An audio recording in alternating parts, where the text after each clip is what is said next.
dokter bilang kemungkinan gagalnya lumayan. Kalau gagal ya kalau nggak kamu meninggal lumpuh gitu.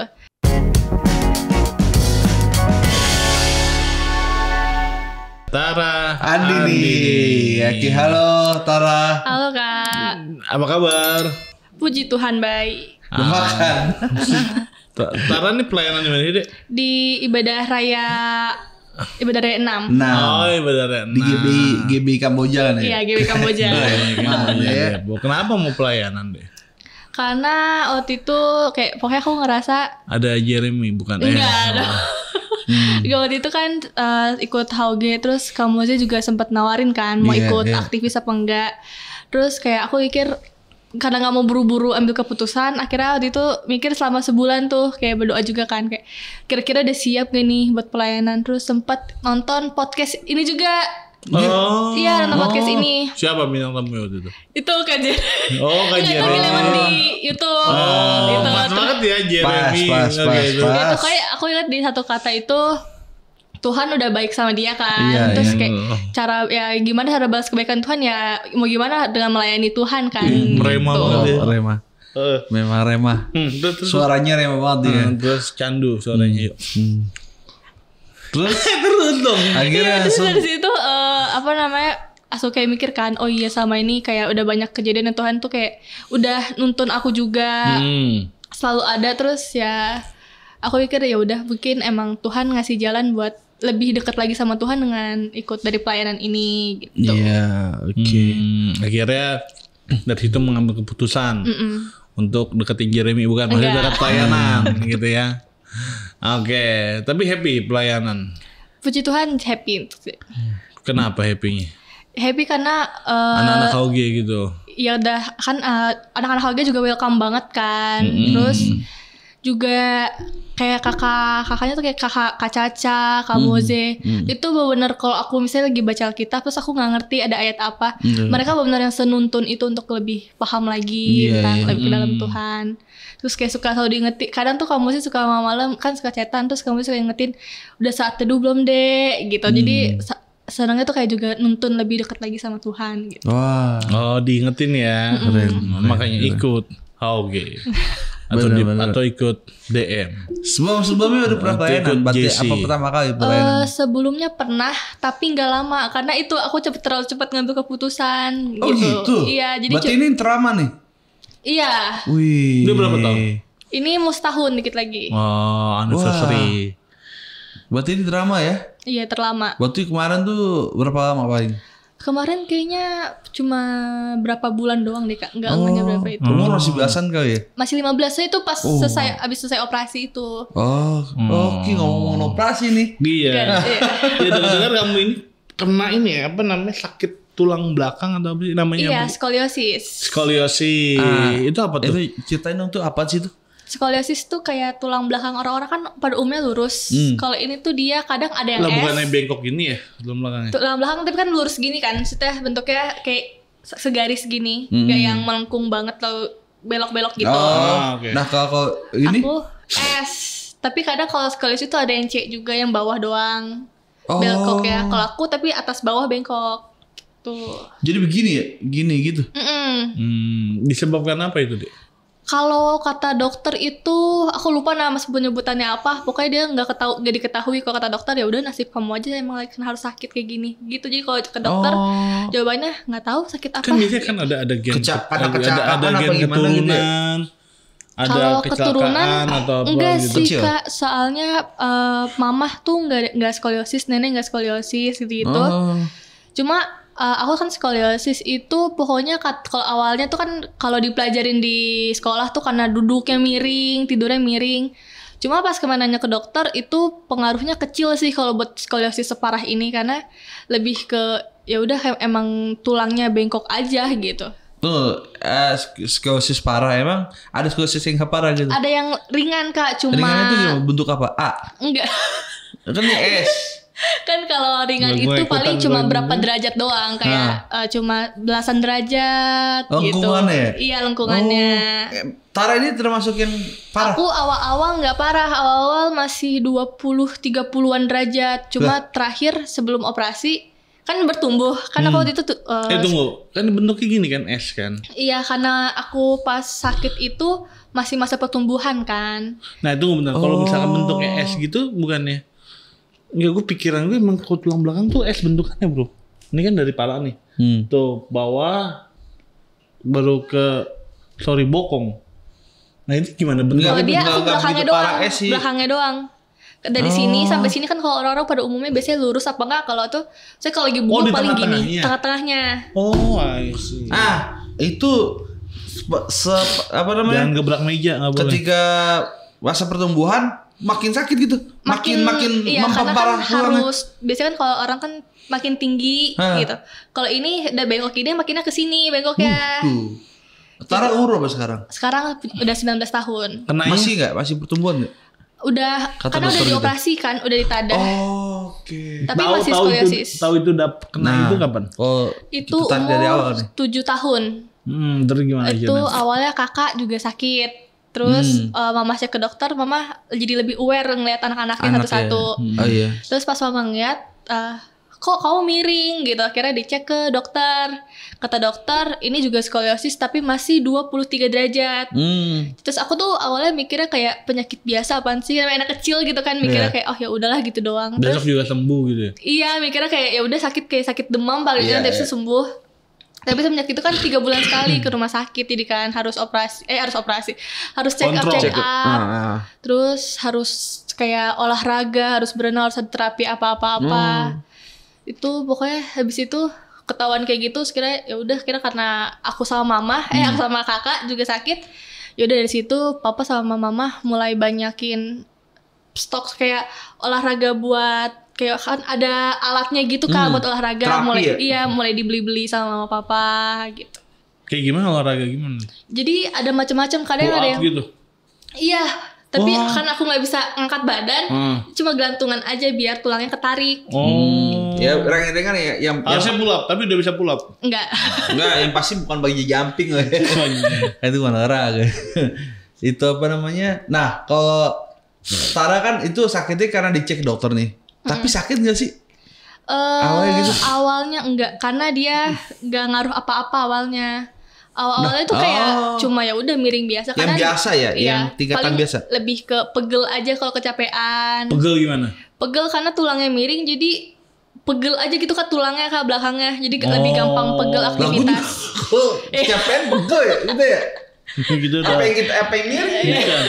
Itu udah mengangkat tukang urut tuh. Harus diurutin, urat-uratnya itu bukan tulangnya.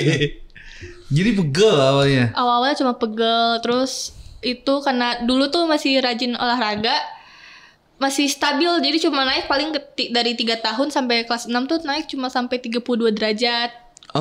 Kelas 6 derajat. Oke. Terus karena udah capek, udah 3 tahun kayak harus olahraga terus, mulai males ke rumah sakit, mulai males olahraga.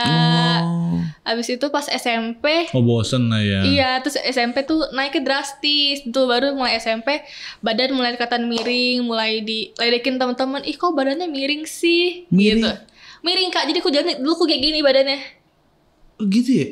Iya, dulu badanku tuh di sininya tuh ke sini gitu, condongnya kayak ada lekukan ke dalam. Belakang juga ada punuknya. Gue pernah lihat tuh orang-orang gitu tuh. Ya terus belakang juga ada punuknya. Jadi kadang tuh kalau dulu tuh suka diledekinnya kayak onta gitu. Kayak onta. Kok lu ketawa sih? Kayak gak boleh gitu ini yang kagak, gue ngetawain orang kayak gini tuh. Kayak onta. Dari situ terus gitu ya mulai sakit. Miring gitu ya? Iya, miring karena kan lurus kan, kita lurus karena tulangnya lurus. Makanya kita badannya tegak kan. Makanya karena aku bentuknya tulangnya begini, jadi badannya gitu, miringnya begini. Gitu. Dan semakin parah miringnya, semakin miring juga badannya. Serius? Iya. Ada fotonya gak sih? Ada, aku dulu fotonya. Iya, itu tuh benar dulu parah banget sampai. Ada gak foto kamu lagi miring kan? Ada. Mana? Coba lihat. Ada nggak sih? Jauh kan, tapi harus ke nanti scroll ada ke bawah. Nanti kali ya di sini gitu. Iya. Apa namanya? Itu sakit gak tapi? Sakit gak? Sakit sih Kak, lebih ke kerasa nyut gitu belakangnya. Berarti tiap hari dong sakitnya? Iya, sakitnya tiap hari. Kayak tidurnya gimana? Tidur biasa pada umumnya. Cuma aku tuh dulu karena terlalu leluasa, tidur aku semena-mena aja sih, kayak kan harusnya orang-orang tidur tuh nggak boleh miring ke sini, nggak boleh miring ke sini. Aku tidur sebebasku aja, nah karena itu jadi makin parah kan. Nah harus tidur kayak gimana emang? Telentang aja, nggak boleh miring kanan kiri. Harus telentang, karena kalau miring kanan, ntar tulangnya bisa makin kemana gitu kan. Iya sih bener. Jangan sampai orang gemuk tuh kena tuh. Orang gemuk nggak bisa tidur telentang men. Iya, jantung. Oh iya kak. Bener. Kamu udah bisa ini harus miring tidurnya. Miring ya. Gimana pas kamu keterima bulian kayak gitu? What do you? Apa yang kamu rasain? Awal-awal karena apa namanya, kayak aku tuh tipikal yang suka mendem sendiri, kayak nggak suka cerita ke orang. Even mama papa pun nggak tahu aku dibully. Tahu dibully setelah aku operasi karena temanku yang ngomong. Dibully kayak onta gitu kan. Dulu pas SD pun aku nggak punya temen kak. Karena kan sakit tuh tiba-tiba temen tuh pada ngejauh kayak. Oh pas tahu kamu sakit? Iya, dan apalagi aku SD tuh negeri. Alasannya apa mereka ngejauh, kamu tahu? Geli aja ngeliatnya kak mereka. Emang separah apa sih gitu? Dulu padahal nggak separah itu, dan apalagi aku dulu kan minoritas, karena aku Kristen, aku sekolah di negeri SD-nya. Jadi semakin dijauhin juga sama teman-teman. Oh iya, kalau dulu negeri. Terus kayak udah kan, tapi mama kan tipikal yang keras kalau ada orang anaknya dibully langsung maju, dan aku nggak suka. Aku lebih ke ya udah, aku ini masalah aja. Aku aja yang ngurus, gak apa-apa, aku bisa. Daripada gitu. nanti mamanya nyamperin. Iya, daripada nanti jadi ribet panjang masalahnya, ya udah aku pendem sendiri. Tapi ternyata kayak sakit juga gitu kan, mendem semua sendiri. Pas SMP, aku di SMP untungnya punya temen juga yang temennya mama, jadi agak lebih dijaga juga sama dia kan. Jadi SMP tuh aku dibully pas les kelas 3 SMP gitu, masuk negeri kita les. Itu papa les telat jemputnya. Akhirnya aku nunggu di depan, di samping tuh kayak ada anak kelas lain. Terus tiba-tiba mereka rame-rame nyorakin, ada onta. Tapi karena aku tipikal yang gak mau nangis depan mereka, udah kan cuma diam. Terus pas pulang-pulang di kamar mandi nyalain keran kenceng-kenceng nangis gitu. Tapi kayak karena terlalu sering mendem, jadinya udah biasa, kayak ya udahlah, emang kenyataan ya kan, aku emang badannya beda aja daripada yang lain, lebih ke kayak gitu sih kak. Untuk itu lebih ke ya udahlah, gimana sih, ya udah, emang kalau aku marah-marah juga gak bakal merubah pikiran mereka kan. Pas SMA itu ada beberapa temen yang emang lumayan parah juga ngebulinya, tapi kayak ngebully secara nggak langsung, lebih ke dijauhin terus diliatin, kayak pokoknya diintimidasi lah sama beberapa temen. Di situ aku udah ngerasa nggak kuat, mutusin ke mama. Aku bilang ke mama, aku mau operasi gitu. Pas SMP kelas 3 tuh mama sempat ngajak ke rumah sakit lagi setelah 3 tahun gak ke rumah sakit. Itu udah 64 derajat. 64 derajat. Iya, terus kata dokternya ya ini udah harus dioperasi karena 50 derajat ke atas udah bahaya, dan kalau udah 100 derajat kemungkinan gagal itu ada. Jadi harus buru-buru dioperasi. Cuma aku di situ masih yang kayak enggak deh, kayak sih takut gitu kan. Apalagi itu masih 14 tahun juga, 13-14. Kira pas SMA kan udah gak kuat, aku pengen kayak hidup normal kayak anak-anak biasanya. Gak kuatnya kan bukan karena sakit ya, tapi karena buliannya. Kalau sakit juga sebenarnya sakit sih kak, kayak kan anak sekolah bawanya pasti berat, dan aku kan gak boleh bawa berat. Itu lagi ada itu ya. Dibully terus. Kalau naik, aku tuh sekolah di lantai 3. Gak ada lift. Gak ada, terus jadi harus naik. Dan kalau pagi-pagi tuh tulang tuh kayak berasa digesek gitu loh kak, ngik gitu, sakit banget. Makanya dulu tuh sering banget ke UKS karena emang sering sakit. Ya udah, kira udahlah operasi aja, aku mau hidup normal gitu. Aku mikirnya tuh bukan untuk kesehatan, tapi mau hidup normal aja, nggak mau kayak diliatin yang beda. Pas sampai rumah sakit, dokter nggak nanya, langsung mau operasi kapan, karena udah kelihatan terlalu miring kan. Terus dikasih kemungkinan sama dokter, kalau kamu derajatnya segini, kan aku ternyata 110 derajat. Dan itu udah parah banget kan, apalagi masih masa pertumbuhan. Dokter bilang kemungkinan gagalnya lumayan. Kalau gagal ya, kalau nggak kamu meninggal, lumpuh gitu. Terus mama kan udah nangis karena aku udah pasrah, udah yang kayak ya udahlah, hidupku mau kayak gimana ke depannya, udah nggak ada arah juga kan. Ya udahlah, ya udah operasi aja, mau nanti lumpuh kayak mau apa kayak udah biasa juga sama segala macam, badannya normal gitu. Udah sepasrah itu, jadi kayak diangkot pun kayak kan naik angkot dulu, udah yang mama udah nangis, udah kayak takut anaknya kenapa-napa. udah nggak ada perasaan nanti gagal nggak ya, udah nggak ada perasaan gitu, bener yang udahlah hidup aku cuma mau normal aja gitu. Sampai kira tapi mama udah tekanin karena dulu kakak sempat mau operasi tapi itu prosesnya lumayan lama dan sempat dibatalin. Mama bilang kalau kamu cek sekarang kemungkinan operasi kelas 12.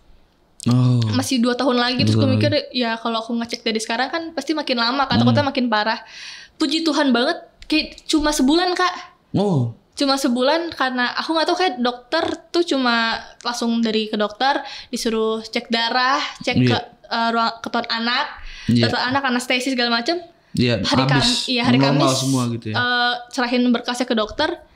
Udah hari Kamis itu pulang sampai rumah langsung ditelepon. Kalau Sabtu sibuk nggak Bu gitu kan, ditelepon sama susternya. Kenapa ya Pak? Iya ini Tara Senin operasi. Bener langsung saat itu juga gitu loh kan Tuhan ngasih buat operasinya. Tuh udah di situ aku baru nangis kayak ih kok cepet banget sih, katanya 2 tahun lagi gitu. Tapi karena udah pasrah jadi yaudahlah gitu. Terus operasi segala macem. Dokter bilang 12 jam karena udah terlalu parah. Wow, operasi 12 jam? Buset, dibius total tuh? Iya, bius total. Aku gak ngeh pas operasi itu gimana. Soalnya aku kan dibawa ke rumah sakit. Kayak didorong ke ruangan operasi. Udah habis itu gak sadar. Pokoknya mamah bilang, ternyata mamah tuh beberapa pengerja GBI datang dan gak tau Kak, Tuhan tuh kayak nyediain tempat di persis sebelah ruangan aku operasi. Ruangan kosong itu buat doa. Wow. Jadi mama sama pengerja GBI itu doa di ruang persis sebelah ruangan operasi. Dan selesai doa segala macam, udah mama kayak balik nunggu biasa kan di ruang tunggu. Tiba-tiba mama ditelepon sama papa. Ini Tara udah saya operasi, itu baru 8 jam Kak. Itu mama pikir kan gagal ya kayak harusnya 12 jam, ini udah 8 jam.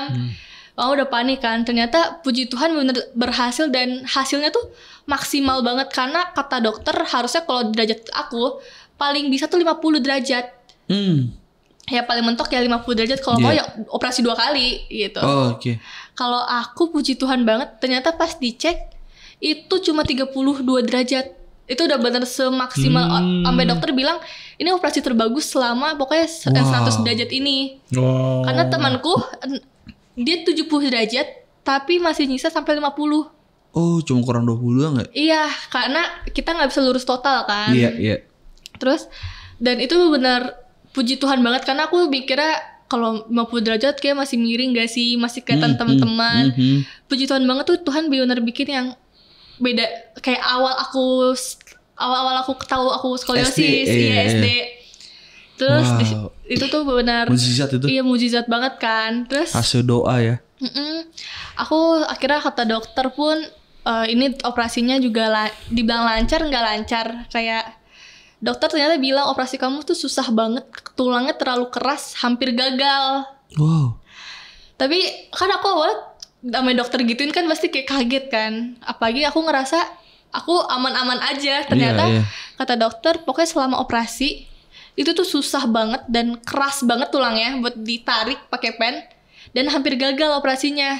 Tapi puji Tuhan banget, mungkin kuasa doa kali ya Kak, ada yang itu tuh benar Tuhan tuh lancarin semuanya sampai lurus dengan 32 derajat doang gitu loh Kak. Wow. Dan abis itu dibawa ke ICU kan, dipicu anak. Iya, terus di situ aku lambungnya luka. Karena anestesi terlalu banyak. Oh iya. Iya, jadi pakai selang dari hidung. Pakai selang dari hidung terus pakai apa namanya oksigen juga kan. Pakai selang-selang di mana-mana gitu. Di situ puji Tuhan, aku kan anak penakut. Pokoknya penakut, gak bisa ditinggal sendiri. Di situ aku awalnya takut kan, kayak aduh Tuhan ini, apalagi di pojok sana orang meninggal Kak. Di situ tuh ada yang kayak aduh Tuhan ini gimana, mana di ICU kan suster gak 24 jam kan di situ. Di situ udah deg-degan, tapi habis itu siangnya tuh pas jenguk siang, mama pokoknya aku kan gak bisa ngomong panjang karena pakai ini juga kan baru saya operasi. So mama pegang tangan, Dede kamu inget gak dulu tuh kecil suka nyanyi bapak pegang tanganku kalau mama sakit gitu. Terus mama nyanyiin, aku nyanyi paling terbata-bata kan karena gak bisa banyak ngomong. Di situ nangis Kak, nggak takut malah ngerasa tenang. Tapi aku di situ semenjak yang aku kelas 5 SD, kelas masuk SMP, aku udah jauh dari Tuhan karena aku udah ngerasa kok Tuhan gak nolongin aku sih. Aku sakit kayak gini, aku udah gini, katanya Tuhan baik sama aku. Apalagi dulu aku lumayan taat sama Tuhan dari kecil. Terus kayak udahlah, tapi aku sering ikut KKR kayak Paniko sering aja adain KKR di GBK. Oh iya. Aku selalu datang. Natal. Iya, aku selalu datang dan aku tuh ngeliat persis orang lumpuh bisa jalan di depan aku. Aku mikir, Tuhan, aku cuma kayak gini, kok Tuhan gak sembuhin aku? Aku cuma kayak gini, ya Tuhan paling gentikin tangan juga aku bisa sembuh. Kenapa Tuhan gak sembuhin aku gitu? Di situ aku udah ngejauh banget dari Tuhan, udah gak pernah saat teduh ke gereja formalitas aja karena mama papa aja ke gereja gitu. Di situ aku udah mikir yang Tuhan gak bakal sertain gue deh di sini gitu. Kayak gue operasi, gak tahu deh ini Tuhan ada nggak ya gitu kan.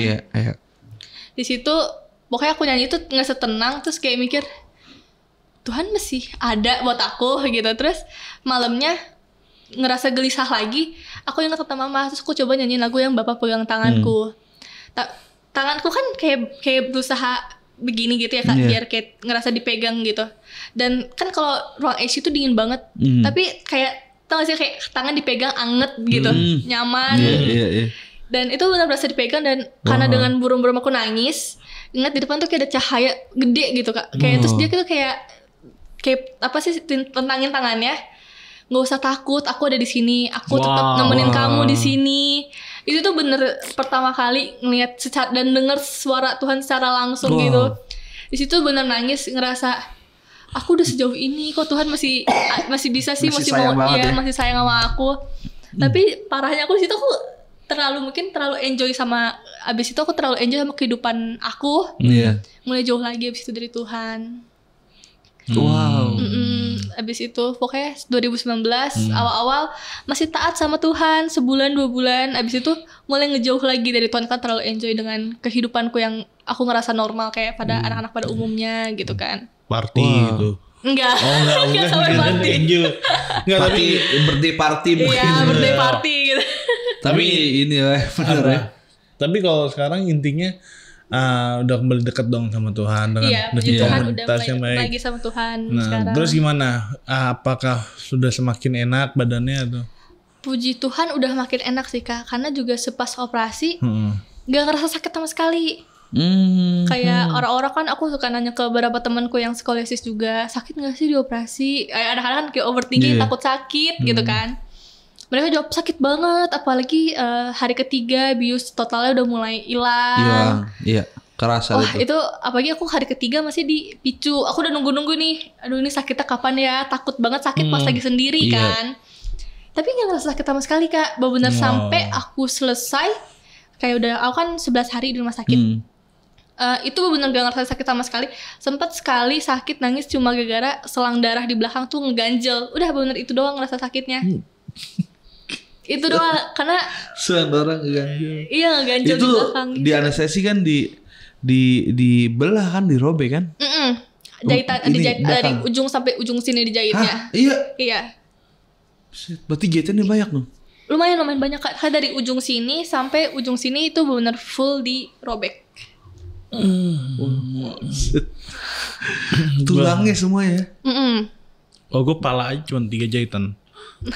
Segini 3 jahitan nih kalau luka gue nih. Nah, luka anestesi itu tuh bisa setahun 2 tahun loh hilangnya. Benar sih? Luka jahitannya? Iya, after itu gitu kan masih sakit harusnya kan. Tuh masih sakit. Kegiatan dikit sakit. Karena gitu. aku dulu harus belajar duduk lagi. Kayak anak TK lagi belajar duduk, belajar jalan. Makan dulu masih tiduran kan. Apalagi dulu pas aku di ICU tuh belum boleh makan sampai selang dicabut. Itu makan masih tiduran, minum tiduran, terus mulai pakai brace buat nanggahin badan. Iya, nanggahin badan. Itu belajar lagi duduk. Tapi bener Tuhan tuh senuntun itu Kak, kayak aku belajar jalan cepet banget dan belajar duduk juga cepet banget. Kayak sebulan tuh aku udah duduk normal. Udah banyak perubahan. Saya udah kayak hidup normal dan 3 bulanan aku udah masuk rumah. Aku udah masuk 4 bulan aku udah masuk sekolah. Iya. Tapi masih pakai brace kan, karena brace harus sampai 6 bulan. Iya. Tapi kalau bisa dilihat itu ternyata kalau pernah Tara bilang Tuhan mana nih kok banyak yang bully, Tuhan kok nggak sembuhin aku gitu. Bahkan di GBK pernah lihat orang sembuh yang lumpuh. Tara nggak bilang Tuhan mana gitu. Mungkin itu yang bisa dikatakan jawaban Tuhan. Ada perkataan ini kan yang sangat jadi iman kita. Waktu Tuhan tuh yang terbaik gitu ya. Waktu Tuhan tuh indah, tepat pada waktunya kayak gitu. Tuhan nggak kemana-mana. Gitu. Jadi bukan waktu kita yang minta nuntut, tapi waktunya Tuhan gitu. Akhirnya pasti operasi kan. Ternyata pasti operasi banyak hal yang Tuhan tunjukin. Mujizatnya malah terjadi pasti operasi. Iya. Ada orang yang mujizat tidak dioperasi ya kan. Ada di sini juga ada kesaksian mereka sakit parah gitu kan. Tapi dia berdoa beriman gak operasi ya. Cara Tuhan tuh terserah Tuhan deh. Tapi asal jangan kita nentukan aja. Iya, pokoknya misalnya gini, dokter bilang operasi tapi kita enggak saya punya Tuhan nih, enggak gitu juga gitu kan. Intinya bahwa operasi itu bukan kutukan. Bukan. Enggak, terkadang Tuhan bisa tolong kita melalui tangan dokter, melalui tangan operasi. Benar. Gitu. Jangan terlalu kayak gila akan mujizat dalam tanda kutip. Iya. Saya enggak akan membiarkan pisau operasi menyentuh tubuh saya atau anak saya. Jangan imannya juga jangan gila ini gitu. Cara Tuhan itu salah satu cara Tuhan adalah operasi kan gitu. Makanya itu hal-hal itulah yang perlu kita ngerti bahwa untuk mengetahui Tuhan itu cara Tuhan atau bukan ya intinya dekat sama Tuhan. Gitu ya. Pokoknya sekarang puji Tuhan semuanya berjalan dengan baik dan Tara pun juga udah sehat. Semakin hari semakin pulih. Kita berdoa sembuh total sempurna. Amin. Dan ternyata pembelaan Tuhan nyata atas Tara bahwa kemarin-kemarin dibully ternyata Tuhan tuh tetap ada dan mendampingi Tara. Dan Tara untuk bulian, Tara sudah berdamai sama keadaan itu? Dibilang berdamai, kalau berdamai sih cukup berdamai Kak. Cuma kadang tuh masih suka dibilang berdamai banget. Iya, suka keingetan. Proses lah ya. Iya. Udah ngerasa. Tapi sudah berdoa untuk mengampuni orang-orang. Bahkan mungkin ada yang sampai inget banget namanya kali ya gitu. Yang ngebully semua gitu. masih inget kan semua ini. Inget. Cuma pernah doain dia untuk mengampuni gitu. Dan tapi mereka semua sekarang temenan. Oh gitu. Iya. Semua udah jadi teman dan aku udah, karena dulu aku pemalu dan gak mau muncul di manapun kayak karena aku ngerasa badanku beda sendiri. Kalau pergi ke mall atau ke apa, orang ngeliatnya baru cuma ngeliat biasa. Aku udah takut dan kayak terus pergi lari. Tiap hari itu makanannya overthinking gak ya? Iya, karena selalu ngerasa. Dan padahal tuh kecil tuh ya kayak sekarang kayak ceria segala macam. Cuma semenjak sakit itu mulai jadi anak yang tertutup, bener yang kayak karena mungkin sering dapet dibully dulu juga, jadi kayak kalau ngomong kayak gini pun dulu aku nggak berani Kak, bener yang kayak ketemu orang aja lari karena setakut itu orang tuh ngejudge aku dengan fisik aku gitu. Bener. Tapi puji Tuhan bener Tuhan kayak udah ngebalikin semua itu kayak dengan kondisi normal lagi karena aku pun ngerasa kalaupun aku nggak di proses Tuhan kayak gitu, aku belum tentu akan menghargai apa yang aku dapat sekarang. Benar. Bahkan Nick Fujiki aja kalau kita lihat kan nggak punya tangan, punya kaki, tapi dia bilang dia ciptaan Tuhan yang terbaik kan gitu. Dan tapi awalnya dia nggak mau bunuh diri kan, dia nggak terima keadaan itu. Akhirnya berdamai dengan keadaan, Tuhan beri di pengertian, akhirnya malah jadi berkat. Ya semoga Tara bisa jadi berkat ya. Iya kan pada akhirnya Tara bisa mau sekarang aku tahu bahwa Tuhan turut bekerja dalam segala perkara untuk mendatangkan kebaikan untuk kita yang mengasihi Dia. Oke Tara, thank you Tara atas kesaksiannya, biar bisa menjadi berkat bagi banyak orang. Semoga lulus kuliah tepat waktu. Amin. Dan jangan lupa nonton video ini dalam milenial Bapak.